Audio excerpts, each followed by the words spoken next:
के गाल जैसे जरूर बना दें कि बिहार की सड़कों को मैं हेमा मालिनी जी के गालों जैसे बना दूंगा।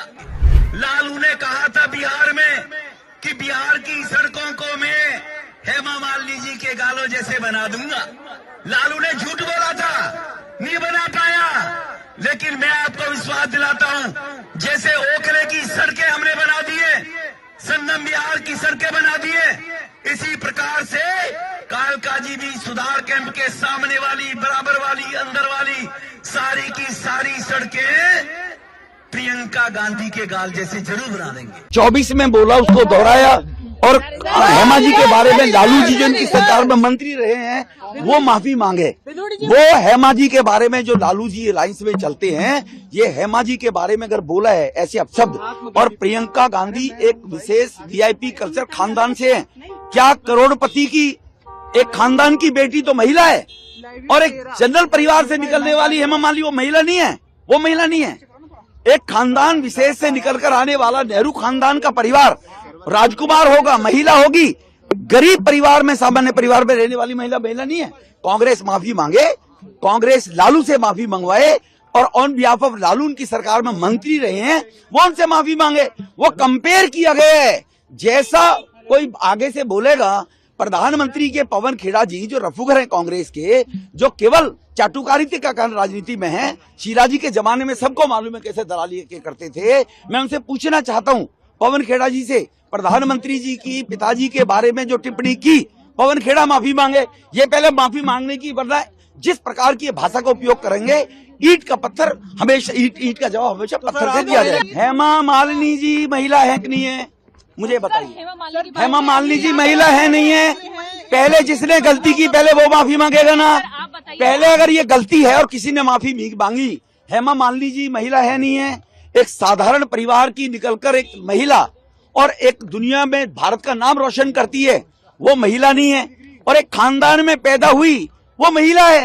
How is it possible? जब दो जगह डिस्प्यूट पैदा होता है तो लोग कहते आपने ये गलती करी, आप इसको रेक्टिफाई करें, दूसरा भी करेगा। आप रेक्टिफाई कांग्रेस करे तो घर भी रेक्टिफाई होगी। महिलाओं के बारे में जो योजना केंद्र सरकार में भारतीय जनता पार्टी के द्वारा लाई गई है, झूठे आश्वासन नहीं देना, झूठे किसी के वायदे नहीं करना, ये केवल बीजेपी करती है। कांग्रेस और आम आदमी पार्टी दोनों निश्चित रूप से एक खानदान का परिवार का व्यक्ति है, तो वो महिला भी होगा, वो पुरुष भी होगा, वो चाहे वो इंदिरा जी हो, चाहे जवाहरलाल, वो राजकुमार भी होंगे। और देश में 140 करोड़ लोग जो सामान्य परिवार से जी कर आते हैं, उनके बारे में कोई कुछ भी टिप्पणी करेगा और कुछ भी लोग, ये सवाल हो ही नहीं। भारत में 140 नागरिकों का सबका अधिकार है, फंडामेंटल राइट्स है। फिर दोहराना चाहता हूं, कांग्रेस लालू जी से, या Congress on behalf of Lalu की सरकार में कैबिनेट मंत्री रहे, वो माफी मांगे। हेमा मालिनी जी एक भारत की बेटी है, क्या वो दक्षिण भारत की है? तो वो बेटी नहीं है हमारी, वो बहन नहीं है हमारी। तो इसलिए सभी बहन समान है, सभी सम्मान के योग्य हैं, सभी इज्जत के योग्य हैं। इसी प्रकार से कांग्रेस स्थिति स्पष्ट करे कि लालू उनकी कैबिनेट में मंत्री है, कितनी बार माफी मंगवाई, क्योंकि वो हेमा मालिनी जी थी, वो एक विशेष घराने की बेटी नहीं थी। तो इसलिए कांग्रेस को कभी याद नहीं आया हेमा मालिनी के बारे में, वो करें एक्शन का रिएक्शन। ये हिपोक्रेसी ही है, उनके पास कुछ है नहीं, भ्रष्टाचार किया, जवाब है नहीं कोई। अब वोट कैसे मांगेंगे? अब वोट इसी प्रकार से ऐसे ही नौटंकी करके मांगने की कोशिश करेंगे। लेकिन उस परिवार ने, नेहरू परिवार ने इस देश को 70 साल में बर्बाद किए। वो ये चाहते हैं उस परिवार की चाटुकारिता करते हुए लोग उनको वोट दे देंगे। उनकी गलतफहमी है। उस परिवार से देश अब नफरत करता है कि उस देश ने देश का पार्टीशन करा है। उस परिवार ने देश के अंदर सेक्युलरिज्म के नाम से बहुसंख्यक समाज को बर्बाद किया है। तो उस परिवार के नाम से रोटी सेकेंगे। अब देश उस परिवार को नकार चुका है। धन्यवाद। बीजेपी वस्तुतः महिला विरोधी है और इसका प्रमाण वो बार बार देते हैं। बीजेपी के पूर्व सांसद और अब कालकाजी दिल्ली में उनके विधायक उम्मीदवार रमेश बिधूड़ी जी का प्रियंका गांधी जी के संदर्भ में दिया हुआ बयान न सिर्फ शर्मनाक है, बल्कि उनकी असली कुत्सित महिला विरोधी मानसिकता को दिखाता है। जिस आदमी ने सदन में खड़े होकर अपने साथी सांसद को गंदी गंदी गालियां दी हो और उसकी कोई सजा, उसका कोई खामियाजा ना भुगता हो, उससे क्या ही उम्मीद की जा सकती है। लेकिन क्या इस घटिया भाषा, इस घटिया बयान के लिए बीजेपी की महिला नेत्रियां, महिला बाल विकास मंत्री, बीजेपी के अध्यक्ष जेपी नड्डा और खुद प्रधानमंत्री जी कुछ बोलेंगे?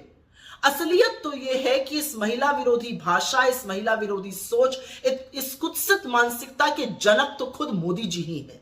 जब वो चुनावी सभाओं में मंच से मुजरा, मंगलसूत्र, बेटियों को कोई छीन कर ले जाएगा जैसे शब्द बोलते हैं, तो उनके नीचे वाले उन्हीं का अनुसरण करते हैं, वो और क्या बोलेंगे।